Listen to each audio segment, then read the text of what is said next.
우리 가능하신 분들 자리에서 일어나셔서 하나님의 귀한 말씀 겸손히 받도록 하겠습니다. 우리 시편 96편 4절 한 절 말씀 우리 함께 봉독하겠습니다. 여호와는 위대하시니 지극히 찬양할 것이요 모든 신들보다 경외할 것이며. 한 번 더 읽습니다.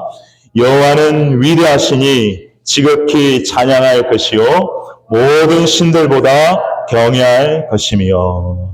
아멘. 기도하겠습니다. 하나님, 그렇습니다. 하나님은 유일하신 창조주이시며 전능하시며 거룩하시며 은혜가 풍성하신 실로 진정으로 위대하신 아버지 하나님이십니다. 하나님, 예배를 통해서 우리가 하나님을 높이고 하나님을 섬기고 하나님을 찬양할 때 하나님 기뻐 영광 받으실 줄로 믿습니다. 오늘 그 하나님의 말씀을 우리가 함께 나누면서 또 하나님의 깊은 은혜와 그의 높고 거룩하심을 우리가 다시 마음에 새기고 우리 일생 하나님을 찬양하고 하나님을 높이며 하나님을 섬기는 삶 살아갈 수 있는 복된 하나님의 자녀들 다 될 수 있도록 축복하여 주시옵소서. 감사드리며 예수님의 이름으로 기도하옵나이다. 아멘. 할렐루야. 자리에 앉으시기 바랍니다. 여러분, 지난 한 주간 이민생활 하시느라, 직장생활, 학교생활 하시느라 또 한 주간 얼마나 수고가 많으셨습니까? 오늘 예배를 통해서 또 귀한 말씀을 통해서 주님께서 우리에게 위로와 은혜 주시기를 축복합니다.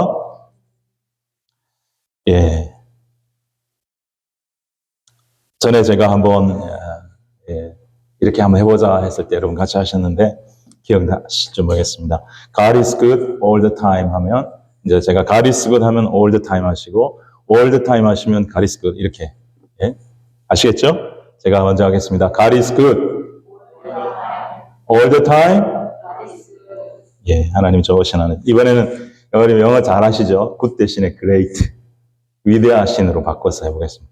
God is great all the time. God is great.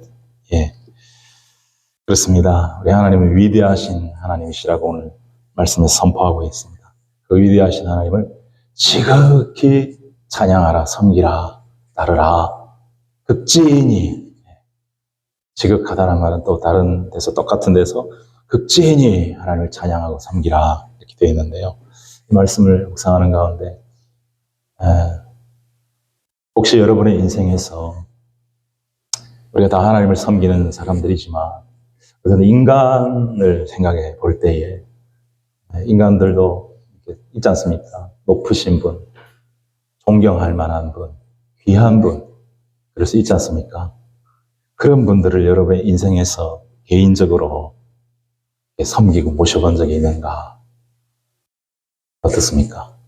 저를 한번 생각해 봤습니다. 내가 과연 어떤 분을 진짜 이렇게 존경하고 좋아할 만한 분을 섬겼던 적이 있는가? 생각해 보니까 그렇게 많지가 않더라고요. 멀리 멀찍이서 보고 TV로 보고 뭐 이런 건 있었겠지만 직접 이렇게 모시고 대화를 하면서 식사를 대접을 하면서 이렇게 섬겼던 적은 부모님은 좀 제외하고요. 억지로 한번 생각을 해냈더니 이 두 분이 딱 생각이 나더라고요. 두 분이. 몇 년 전에 제가 캘거리 교역자협회 임원을 하고 회장을 했습니다. 우리 이재용 목사님 저보다 먼저 하셨지만은 회장은 돌아가면서 하는 거였고요. 그때 되면은 교민 집회나 외부에서 유명한 목사님들이 오시면 라이드를 해드리고 식사 대접을 하고 이런 것들을 임원이나 회장님들이 하게 되는데 몇 년도인지는 제가 찾아보지 않아서 기억 안 나는데 어느 해 교민 집회에 우리 유명한 탤런트 신혜라 집사님 사진하고 차인표 집사님하고 너무나 믿음이 좋은 신혜라 집사님이 교민 집회를 오셨어요. 이 목사님 기억나시죠? 그때 제가 아마 회장이었던 것 같아요. 그때 제가 이제 그 미니밴을 갖고 있었는데 그분이 입양한 두 딸을 데리고 오셨어요. 그래서 이제 밴프에다 호텔을 이렇게 숙소를 이렇게 잡으시고 어떤 목사님이 하루를 모시고 제가 또 1박 2일을 모시게 됐는데, 저는 밴프는 너무 비싸서 캔모아 옆에 있는 허름한 호텔에서 저희 아내와 1박을 하면서, 그분들은 밴프에 있고 제가 이제 미니밴을 가지고 로키를 이렇게 쭉 좀 관광을 시켜드렸어요. 어느 호숫가에서 저희가 집에서 직접 저희 와이프가 그 닭볶음탕인가 내 정확히 기억이 안 나는데, 그거를 정성스럽게 해가지고, 큰 호수 옆에서 있지 않습니까? 탁자 위에서 이렇게, 5명이 식사를 했는데, 너무 맛있다고 기뻐하시는 거예요.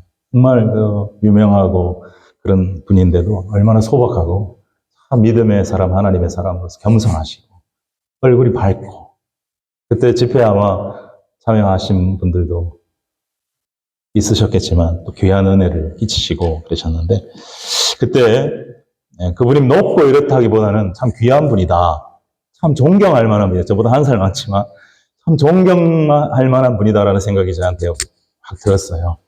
그분을 그렇게 가까이서, TV만 나오는 분을 가까이서 식사를 하고, 이런 일이 있을 수가 없는 일인데 어떻게 그렇게 했단 말이에요. 그것이 어떻게 보면 제 평생에 또 좋은 추억으로 남는다 이거죠. 여러분, 자기들이 크게 비싸고 이런 거를 준비한 건 아니지만, 정말 제 마음에 그때 정성을 다했던 기억은 나요. 정성을 다했던. 마음을 다하고.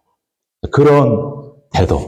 바로 그것이 지극히 섬기고, 지극히 이렇게 대접하는, 극진히 대접하는 그런 마음이 아니었을까, 그런 생각을 해봅니다. 또한 한 분이 더 생각이 나더라고요. 여러분, 우리들 교회 김영재 목사님의 사진 한번 보여주시면, 아시는 분 다 아실 텐데, 이분이 또 캘거리에 집회를 오시고 목회자 세미나를 오셨어요. 집회는 하루를 하셨는데, 그때도 제가 아마 임원이어서 똑같은 차로 제가 호텔에 모셔다 드리고 교회를 가고 식사를 대접을 했는데, 식사는 보통 식당에서 많이 하지 않습니까? 아니면 성도님이 섬겨주시거나 식당에서. 그런데 따님하고 같이 왔는데, 우리가 그때 어떤 소식을 들었냐면, 이 목사님께서 무슨 암인지 제가 정확히 기억이 안 나요. 여성암이었던 것 같아요. 암 수술을 크게 하시고, 지금 이제 겨우 이렇게 자리 잡아 가시는, 그래서 음식을 맵고 짜고 이런 거를 못 드신다는 거예요. 그래서 제가 그때에 저희 와이프도 일하러 가고 없는 상황인데, 주님께서 제 마음에, 그때 제가 와이프가 일하러 가고 해서 제가 요리를 참 집에서 많이 할 때였거든요. 네가 해라. 그런 마음을 주시더라고요. 된장국 끓이고 오징어와 돼지고기 맵지 않게 이렇게 잘 볶아가지고, 그때 한참 제가 맛있게 먹었었거든요.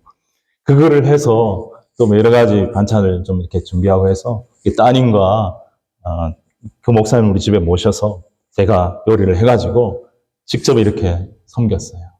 정성을 다해서. 그랬더니 참 기뻐하시더라고요. 네.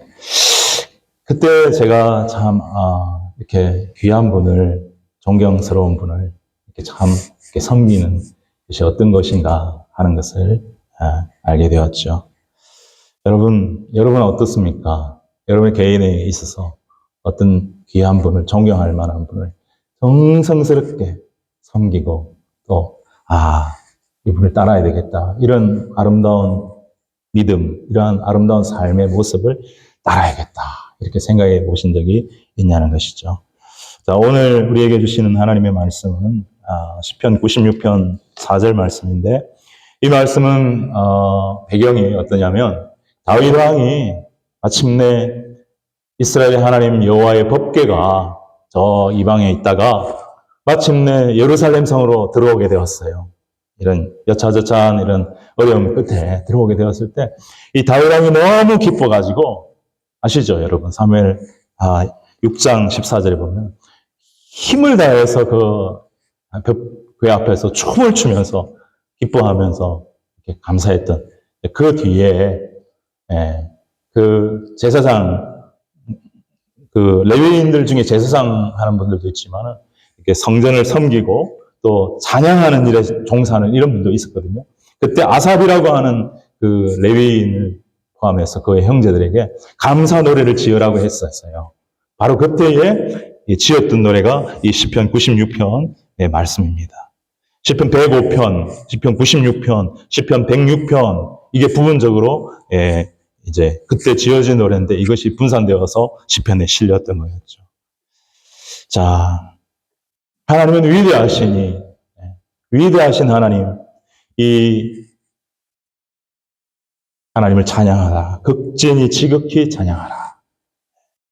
이렇게 어떤 다윗의 신앙 고백이 어떻게 보면 아삽에게 전달되어져서 이렇게 찬양되었다라고 할 수 있는 것이죠. 자, 그럴 때 이제 제가 고민을 하게 되었어요. 여러분, 우리가 찬양하면 여러분 어떤 생각을 하십니까? 예배 그냥 하나 있는 순서에 하나. 뭐 대부분의 분들이 노래는 좋아하시기 때문에 잘하나 못하나 특히 어떤 찬양이 찬송가가 마음에 올 때는 감동도 받는 그렇게 생각하기 쉽지만 오늘 우리 하나님의 말씀을 통해서 하나님은 위대하신 하나님께 지극히 극진히 찬양하고 섬기라, 지극히 찬양하라 이렇게 말씀을 하고 있는데 어떻게 하는 것이 하나님을 지극히 찬양하는 것일까? 여러분, 이런 질문을 우리가 스스로에게 던져볼 수 있겠습니다. 어떻게 하면 여러분 하나님을 지극히 찬양하는 것일까? 답은 여러 가지로 있겠지만 오늘 몇 가지만 한번 생각을 해보시기를 바랍니다. 먼저는 우리 하나님이 누구인가를 아는 것이 참 중요하다는 생각을 합니다. 우리 하나님이 어떤 하나님이시냐? 지극히 높은 하나님입니다. 지극히 높고 거룩하고 능력이 많고 또 한편으로는 자유와 긍휼과 사랑이 충만하신 하나님. 이거를 우리가 알아가면 알아갈수록 우리가 하나님을 더 지극히 찬양할 수 있겠는데 먼저는 그래서 저는 하나님의 위대하신 하나님을 선포했잖아요. 여호와는 위대하시니 라고 했을 때 그 하나님의 위대하심은 크게 두 가지로 나눌 수가 있다고 생각할 때 하나님의 그 공의로움, 거룩함, 그 높음, 어떤 것과도 비교할 수 없는 그 정말 거룩하시고 높으신 그분의 영광과 위엄, 공의로우심, 그런 측면과 또 한편의 측면으로는 너무나도 우리를 사랑하시고 우리를 아끼시고 우리를 귀하게 여기시고 우리를 사랑하셔서 마침내 자기의 아들까지 내어주신 그 하나님의 놀라운 은혜와 사랑, 이것을 연합하면, 이것을 같이 묶으면 이것이 하나님의 위대하심이 아닌가. 그러므로 우리가 먼저는 하나님의 높으심을, 그 의로우심과 거룩하심을 더 깊이 알아야 할 것이다. 여러분, 우리의 신앙생활은 성삼위 하나님을, 우리 하나님을 더 깊이 알아가는 과정인 줄로 믿습니다. 아멘. 어제와 오늘이 다른 거예요. 10년 전과 지금이 달라야 하는 거예요. 하나님을 더 깊이, 더 알아가게 되는 것입니다. 그분의 한없는 영광과 위엄과 거룩과 지식으로만 아니라 정말 내 피부로, 삶으로, 내 마음으로, 내 영으로 다가오게 되는 거예요. 여러분, 이 양면성, 거룩과 공의와 은혜와 자비의 이 두 가지를 다 갖고 계신 하나님. 그래서 더 깊이 알아가게 될 때에 우리는 하나님 앞에 더 낮아지고 그분이 더 높아지면 높아질수록 더 존귀하면 존귀할수록 우리의 부족함과 연약함을 우리는 스스로 알기에 더 엎어지고 낮아지게 되고 낮아지고 낮추고 겸손한 자에게 하나님은 더 귀한 은혜를 베푸시는 놀라운 하나님이신 줄로 믿습니다. 아멘. 여러분, 이사야 6장에 보면 우리 아까 여호와 유월절 지극히 높은 보좌에 그 가사와도 연결이 되지만 환상을 보았잖아요. 주께서 높은 보좌에 앉으셨다고. 우리 한번 같이 읽어보실까요? 이사야 6장 1절부터 2절 그리고 3절까지 연이어서 한번 읽어보겠습니다. 시작. 우시야 왕이 죽던 해에 내가 먼저 주께서 높이 들린 보좌에 앉으셨는데 그의 옷자락은 성전에 가득하였고 스랍들이 모시고 섰는데 각기 6날개가 있어 그 둘로는 자기의 얼굴을 가리었고 그 둘로는 자기의 발을 가리었고 그 둘로는 서로 불며 이르되 거룩하다 만군의 여호와여 그의 영광이 온 땅에 충만하도다. 지극히 높으신 보좌에 앉으신 하나님을 바라보자. 하나님은 정말 높은 하나님, 정말 죄인들이 범접할 수 없는, 어떤 것도 비교할 수 없는 높으시고 거룩하시고 초월이시고 아름다우시고 깨끗하신 그 하나님이신 줄로 믿습니다. 그래서 우리 천사들이 거룩하다, 거룩하다, 거룩하다 이렇게 높였지 않습니까? 여러분, 죄는 어디에서 들어왔습니까? 바로 이렇게 높으신 하나님을 대적하려고 하고 그의 자리에 스스로 올라가려고 했던 것이 죄라고 이사야서 14장 14절에 15절에 쓰는 말씀이었습니다. 계명성, 루시엘, 찬양을 담당했던 천사장으로 흔히 알려져 있는, 스스로 너무 아름다워서 도취되어서 하늘의 별들 위에 스스로를 높이고 내가 지극히 높은 이와 비길이라 말씀 보시죠. 자, 같이 읽겠습니다. 시작. 가장 높은 구름에 올라가 지극히 높은 이와 같아지리라 하는도다. 그러나 이제 내가 수월 곧 구덩이 맨 밑에 떨어짐을 당하리로다. 지극히 높은 이와 같아지리라. 인간의 교만은 이 타락한 천사장인 마귀의 교만을 담는 것을, 이가 이 선악과를 먹는 날에는 하나님과 같이 되리라. 하나님과 같이, 하나님 자리에 이가 올라서야 된다. 여러분, 성경은 정말 여러 군데에서 그렇게 말씀하더라고요. 하나님 앞에 스스로를 낮추라. 하나님은 교만한 자를 절대 보지 아니하신다. 절대 교만한 자를 용서치 아니하신다. 베드로전서 5장 5절에서 6절에 보면 뭐라고 말씀하시죠? 잘 아시는 말씀. 하나님은 교만한 자를 대적하시고 어떤 자에게 은혜를 베푸신다고요? 겸손한 자에게 은혜를 베푸신다. 그래서 하나님의 능하신 손 아래서 겸손하라. 때가 되면 높이시리라.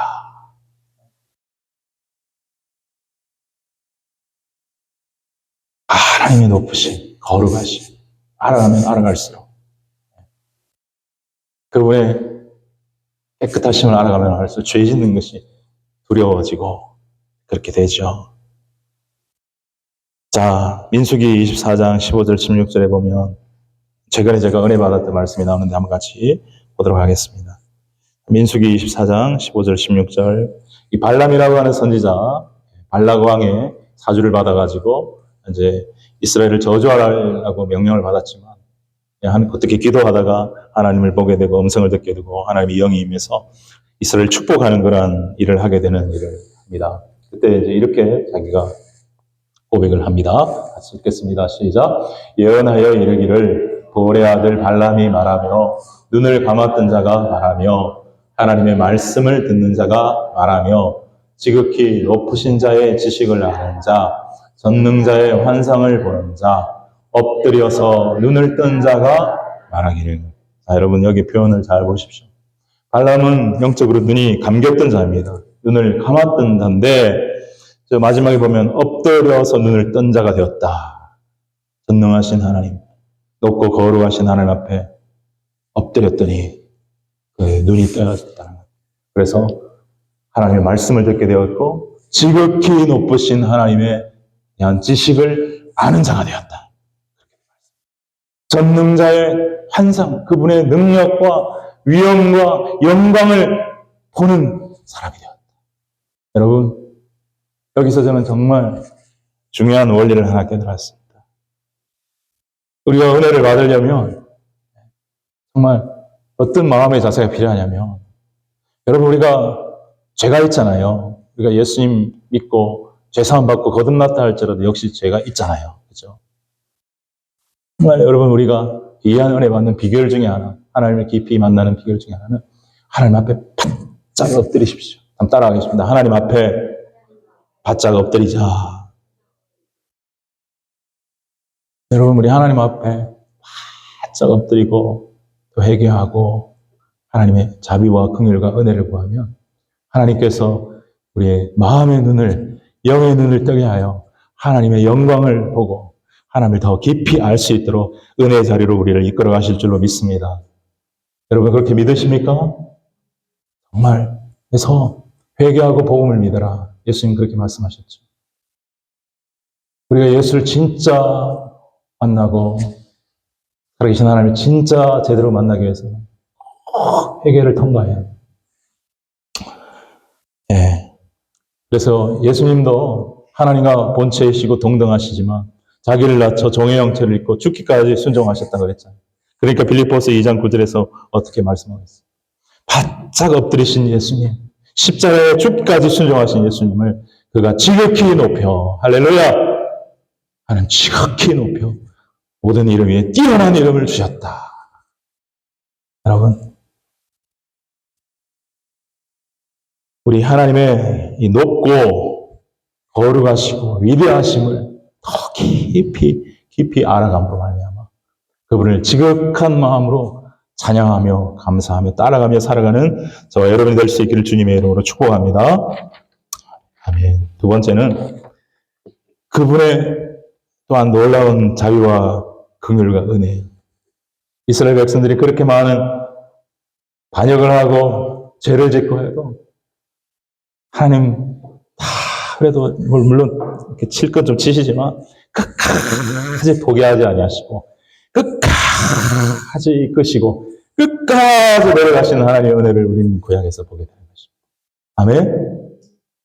아니 하나님이 이스라엘 백성들이 너무 말 안 듣잖아요. 너무 강팍하고 교만하잖아요. 불순종하잖아요. 그런 말씀도 얼핏 내비치시긴 했지만 그냥 없애버리고 싹 다 없애버리고 새로 아브라함 같은 사람 하나 뽑아가지고 새로 시작해도 얼마든지 좋은 민족도 만들 수 있잖아요. 그래서 그리 아니하시더라고요. 하나님 이렇게 높고 거룩하고 위대하시고 공의로우신 분이신데도 하나님의 또 사랑은 너무나도 지극히 높고 그 자비와 긍휼과 하나님의 형상으로 지은 우리들에 대한 사랑이 너무 또 크셔서 포기하지 아니하시고 버리지 아니하시고 끝까지 붙드시고 회초리를 쳐서라도 바른 길 가게 하시는 하나님의 은혜와 사랑을 보게 되지 않습니까? 여러분, 구약 성경에서 그 하나님의 은혜와 사랑하면 또 생각나는 사람들이 많이 있지만은 다윗 같은 경우 참 하나님의 은혜를 많이 받았지요. 자기 입으로도 그런 고백을 많이 했고요. 목동으로 막내 아들로 천덕꾸러기 같이 집안에서 인정을 별로 못 받았던 것 같아요. 자기 스스로도 가난했다는 얘기를 하는 거 보면 집이 그렇게 부유했던 것 같지도 않아요. 그럼에도 불구하고 그는 양을 치면서 어떻게 하나님을 알게 되었는지 하나님을 노래하고 찬양하고 하나님을 의지하고 이렇게 살아가니까 하나님의 어느 날 생각지도 못한 날에 생각지도 못한 방법으로 사무엘 선지자를 집에 오게 하셔서 기름을 부으시는 거예요. 그때부터 시작해서 그게 펼쳐지는 은혜, 골리앗을 이기는 은혜, 또 많은 전장에서 다치고 죽을 수도 있는데 하나님 지켜주시고 보호해주신 은혜, 사울 왕이 자기를 시기 질투해서 죽이려고 했음에도 보호해 주셨던 은혜, 여러 가지 은혜를 생각해 보면 정말 다윗같이 은혜를 많이 받은 사람이 없잖아요. 그래서 그 받은 은혜 또 은혜를 잘 알았기에 하나님께 정말 지극히 그 은혜에 감사하면서 최선의 것을 드리고 싶어 했던 것이 또 다윗이었거든요. 정말 이 성경을 쭉 읽어보시면 다윗은 하나님의 법궤가 초막에 이렇게 장막에 텐트에 있는 게 가슴이 아팠어요. 자기는 화려한 예루살렘 다윗성에 좋은 성전이 아니라 궁전을 지어놓고 살아가는데 하나님이 저런 초라한 텐트에 계신다는 것이 마음이 너무 아파갖고 우리 하나님 좋으신 하나님, 은혜의 하나님, 능력의 하나님, 사랑의 하나님, 최고의 하나님께 내가 최고의 집을 지어드리고 싶습니다. 그랬잖아요. 그래서 다 재료를 준비했잖아요. 근데 하나님이 신기하게도 됐다. 너는 피를 너무 많이 흘렸다 전쟁 때. 네 아들을 통해서 받겠다. 그렇지만 그 마음은 그 성전은 사실 솔로몬 성전이 아니라 누구의 성전이에요? 다윗의 성전. 다윗이 거의 다 준비했어요. 시편 116편 12절에 보면 내게 주신 모든 은혜를, 내게 주신 그 크고 높으신 많은 은혜들을 내가 여호와께 무엇으로 보답할까? 이 시편 기자의 이 처절한 고백이 아마 다윗의 고백이었지 않았을까? 저는 그렇게 생각하고 우리 신약 백성들은 그 구약에서 보는 하나님의 은혜 플러스 예수님의 은혜가 우리에게는 이렇게 또 덧칠이 되잖아요. 십자가의 은혜. 말할 수 없는 은혜. 죄인된 우리를 사랑하셨어요. 마침내 모세나 같은 선지자가 아니고 다윗 같은 왕이 아니고 하나님의 본체이시고 하나님의 독생자 아들이신 그분을 내어주신 십자가에 내어주신 하나님의 측량할 수 없는 은혜. 에베소서 2장 1절에 보면 허물과 죄로 죽었던 너희를 살리셨도다. 어떻게? 예수가 우리를 위해 죽으심으로. 에베소서 2장 5절에 보면 우리가 그리스도 안에서 살림바 되었다. 로마서 5장 8절 우리가 아직 죄인 되었을 때에 그리스도께서 우리를 위하여 죽으심으로 하나님이 우리에 대한 자신의 사랑을 확증하셨느니라. 여러분 에베소 2장 7절 그 은혜의 풍성함, 그 은혜가 얼마나 풍성하고 지극히 높은 은혜인지 예수님 안에서 그 은혜를 여러 세대에게 나타내려고 하십니다. 같이 읽겠습니다. 시작. 이는 그리스도 예수 안에서 우리에게 자비하심으로써 그 은혜의 지극히 풍성함을 오는 여러 세대에 나타내려 하십니다. 할렐루야. 여러분 예수 그리스도의 십자가의 안에 있는 그 은혜와 사랑은 어떤 것과도 비교할 수 없는 높고 지극히 높고 높은 자비요 긍휼이요 은혜임을 믿습니다.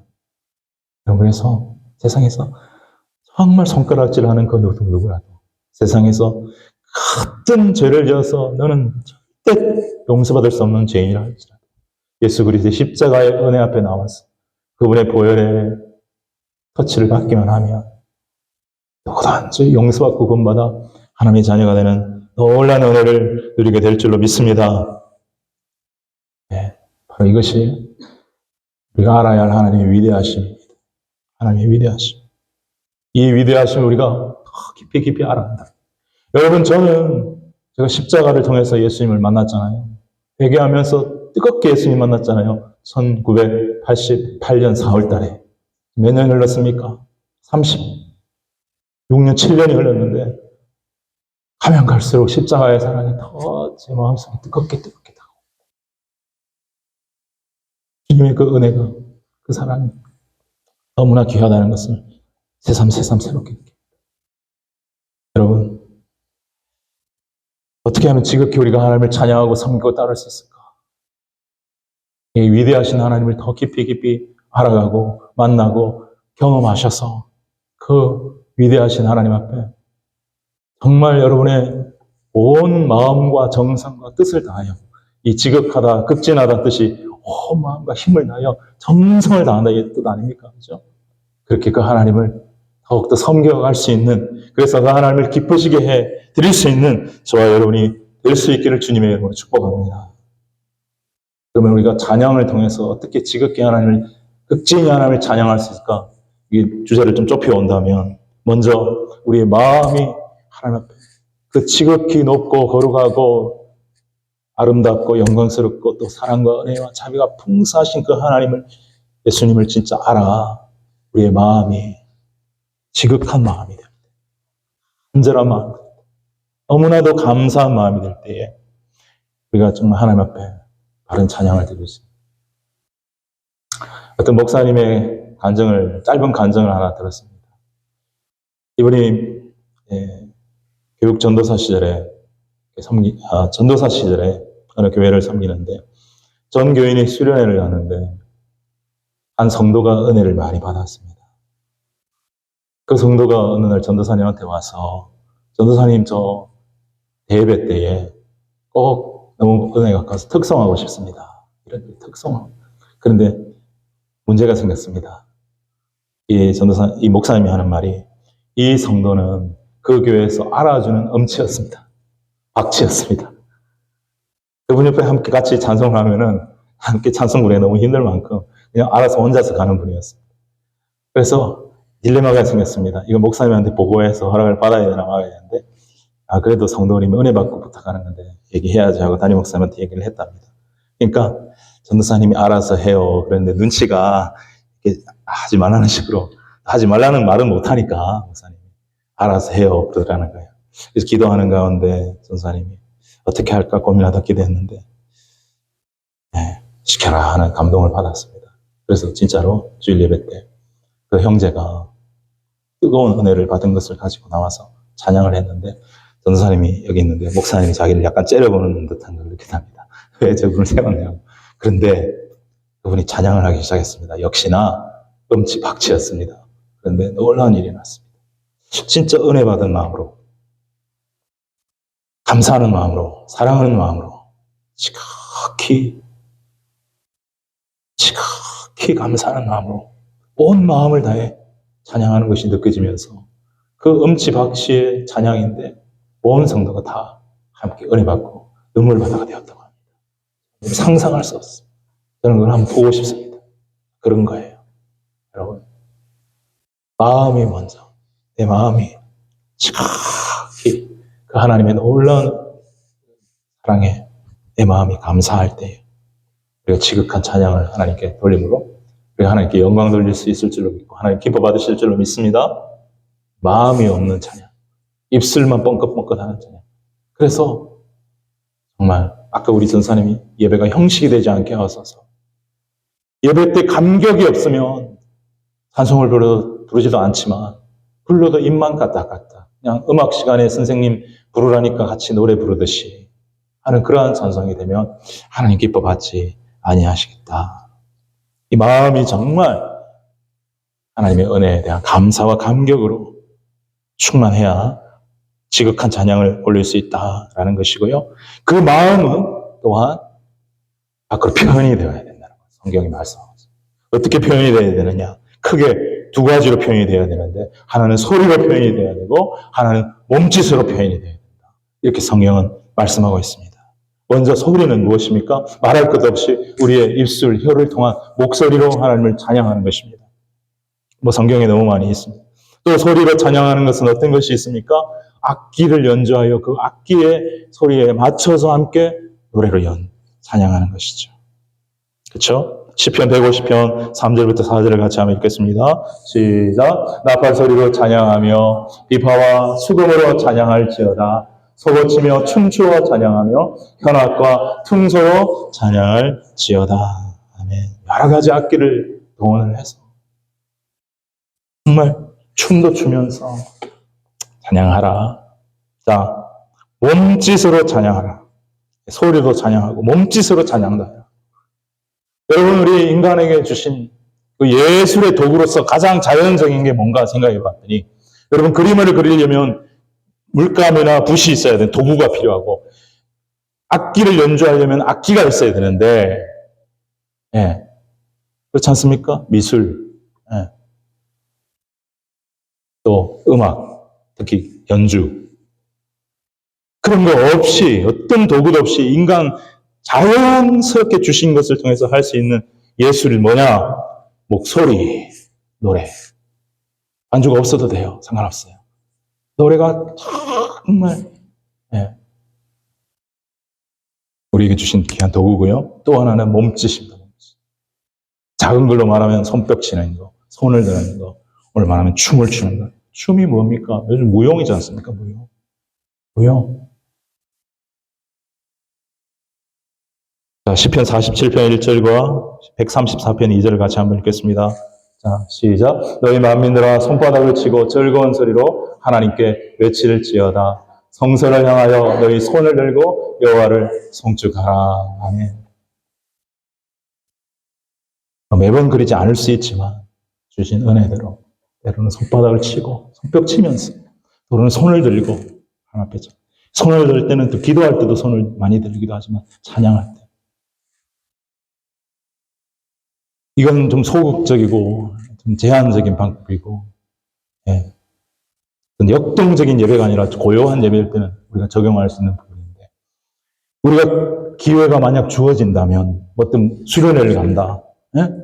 정말 어떤 특별한 시간을 갖는다. 그러면 하나님의 은혜에 정말 감격한다면 우리 뭘 할 수 있어야 되냐면 다윗처럼 춤을 추며 하나님 앞에 지극한 감사와 기쁨을 가지고 찬양할 수도 있어야 될 줄로 믿습니다.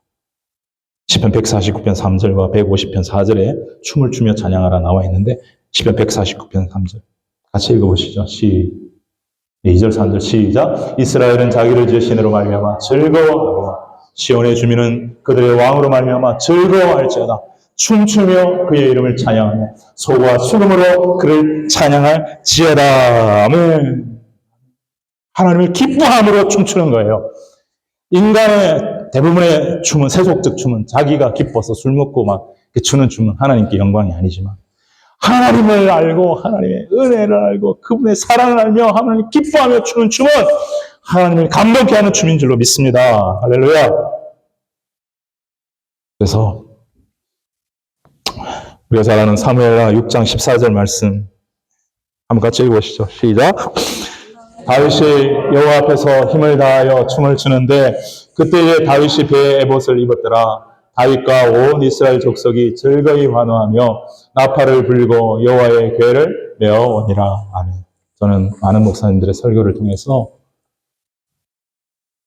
나름대로 제가 훌륭하다고 하는 목사님들이 꼭 이 다윗의 춤, 다윗의 예배를 언급하는 걸 봤어요. 나도 이런 예배를 드리고 살고 싶다. 나는 이렇게 하나님 앞에 춤추고 싶다. 하나님 나라 가서 하나님 앞에 가서 또 노래하고 춤추고 싶다 고백합니다. 나는 이러한 예배가 우리 한국교회에게 회복되기를 그런 말씀들을 하시는 걸 들었어요. 여러분, 다윗은 사람의 눈을 보지 않았습니다. 그가 비록 왕이고 이스라엘에서 그때 당시 가장 높은 분이었지만 그보다 더 높으신 하나님을 바라봤기 때문에 그 하나님 앞에 어린아이처럼 뛰놀며 춤추며 하나님을 찬양했다. 어린아이와 같이 되지 않으면 하나님 나라 들어갈 수 없다. 꼭 기억하시기 바랍니다. 어른이 되어갈수록 굳어지는 몸과 마음, 그 결코 좋은 거 아닙니다. 하나님 앞에 어쩔 줄을 모르고, 우리 강아지들이 주인이 잘해주면 어쩔 줄 모르고 막 이렇게 하듯이, 우리 하나님 앞에 너무 하나님 감사합니다. 너무너무 감사했어. 청량할 수가 없어요. 세상이 채워지지 않는, 채워줄 수 없는 것들을 채워주시는 거예요. 어떤 분이 그런 얘기를 하더라고요. 예배는 뭐냐? 예배가 너무 중요하다. 여러분 스마트폰 다 갖고 계시죠? 여러분 그거 다 방전되고 이제 나가면 뭐 하십니까? 뭐가 필요합니까? 네? 충전해야 되죠, 충전. 그죠? 자, 우리 배고프면 뭐 먹으면 충전됩니까? 밥 먹고 음식 먹으면 되죠. 우리 마음과 영혼의 이 은혜는 뭘로 채워집니까? 예배에서, 하나님을 통해서, 하나님의 은혜를 경험하면서, 예배하면서 채운다. 할렐루야! 예배가 너무 중요하다. 예배를 드려야 돼. 조성모 집사라고 여러분, 아는 분들은 다 알 거예요. 한때 한국에서 최고의 인기 가수였어요. 발라드의 황태자. 이분이 중학교 때부터 교회를 나가기 시작했는데, 한때 한국에서 제일 잘 나가는, 그때는 세계적으로 나가지는 못했고, 한국에서 제일 잘 나가는 가수 중에 하나였는데, 돈도 많이 벌고, 인기도 엄청 많았는데, 이분이 바쁘다고 핑계대고 교회를 안 나가고 예배를 안 드리게 된 거예요. 내가 어떤 고백을 하냐면, 죽고 싶을 만큼 마음이 공허하고 외롭더라는 거예요. 돈으로 채워지지가 않아요. 특별히 이분은 주님을 알고 교회를 다녔던 분이니까. 옆에서 보던 한 친척 형이 다가와서, 성모야 왜 그래? 같이 교회 가자. 예배 드리자. 그 말이 하나님의 하시는 음성으로 듣고 다시 예배를 드리고 찬양을 드리고, 이분이 가수니까 노래 연습도 할 겸 하나님을 찬양하고 집회에서 그렇게 부탁을 하던 걸 들었습니다. 우리 청소년들 집회였던 것 같은데, 사랑하는 청소년 여러분, 예배는 우리에게 마음과 영에 충전시켜주는 것이라는 걸 얘기를 했고, 또 반드시 말씀 시간, 기도 시간을 구별해 가지시고 반드시 찬송하는 시간을 따로 구별하여 꼭 하나님께 드리십시오. 우리 지난 1월 첫째 주일에도 사도행전 16장을 통해서 성도의 영적 생활의 기본, 기도, 찬양, 말씀, 성도의 섬김, 그리고 성도의 교제 5가지 말씀드렸죠. 앞에 3가지, 말씀, 기도, 찬양. 여러분 정말 기본으로 돌아가야 하고, 기본이 바로 서지 않으면 아무것도 안 돼요. 그러는 가운데 이분이 알고 봤더니 어떻게 결혼을 하게 되셨는지는 모르지만 아주 독실한 불교 신자하고 결혼을 한 거예요. 전도를 해도 전도도 잘 안 되고. 그런데 어느 순간부터 깊이 찬양에 들어가서 찬양을 많이 부르고 찬양을 많이 하고 했는데 하나님께서 그분의 말에 의하면 전국에 어느 절밥이 제일 맛있다 이런 것도 잘 아는 그런 와이프였는데 어느 날 주님이 마음을 터치하셔서 회개하고 예수 믿고 거듭나는 놀라운 역사를 일으켜 주셨다고. 나는 찬양밖에 한 게 없는데 기도도 했지만 무엇보다 하나님을 찬양했는데 하나님께서 나의 마음도 만져주시고 우리 와이프의 마음도 만져주셨다. 그리고 그 와이프가 은혜를 너무 많이 받아서 영혼들을 바라보면서 불쌍히 여기면서 여러분 무당하는 분이 있잖아요. 그 무당을 전도하는 그러한 뜨거움까지 갖게 되었다. 얼마나 감사합니까? 자기가 그런 말. 나는 찬양밖에 한 게 없는데 하나님이 다 알아서 해주시더라. 하나님의 모든 것이 하나님의 은혜입니다. 여러분 한번 따라하겠습니다. 모든 것이 하나님의 은혜입니다. 예. 그리고 자기의 비전을 얘기하더라고요. 자기가 40이 넘어서 BTS처럼 할 수는 없지만 자기의 꿈은 정말 하나님을 높이는 찬양을 만들고 드리고 싶다. 여러분 다윗이 춤을 췄습니다. 그는 원래 이스라엘 노래 잘하는 자라고 자기를 스스로 소개를 했을 정도로 양치는 목동이었을 뿐만 아니라 다윗 골리앗을 이긴 전사 장군이었을 뿐만 아니라 정말 또 춤을 추며 하나님을 찬양한 그런 사람이었어요. 여러분 구약 성경에 춤을 추는 것을 이렇게 보면 제가 찾아봤어요. 그랬더니 몇 군데 나오는데 구약 성경에 춤추는 분들은 다윗왕은 좀 예외인데 그래서 다윗왕만이 췄다는 건 아니고 전부 보니까 다 여인들이 춤을 췄더라고요. 출애굽기 15장 이후에 모세가 승리의 노래를 부른 이후에 미리암과 여인들이 소고치며 춤추며 찬양하고 노래했던 것이 나오는 걸 필두로 해서 쭉 여인들이 춤을 추는 것이 나오는데 언제 춤을 췄느냐 하나님께서 적으로부터 승리하게 해주셨을 때 그 하나님 앞에 감사하며 춤췄다. 여호와의 절기, 여호와의 명절 때 하나님을 찬양했다. 이런 것들이 나오더라고요. 여러분 그래서 어떤 마음이 들었냐면은 이 다윗 왕이 그렇게 춤을 추고 하나님 앞에 기뻐할 때 다윗 왕의 와이프는 궁전에서 뭐 하고 있었습니까? 2층에서 내려다보면서 온 백성들은 나가서 지금 악기를 연주하며 찬양하며 막 난리가 났어. 여호와가 돌아온다고 난리가 났는데 그 와이프는 뭐 하고 있습니까?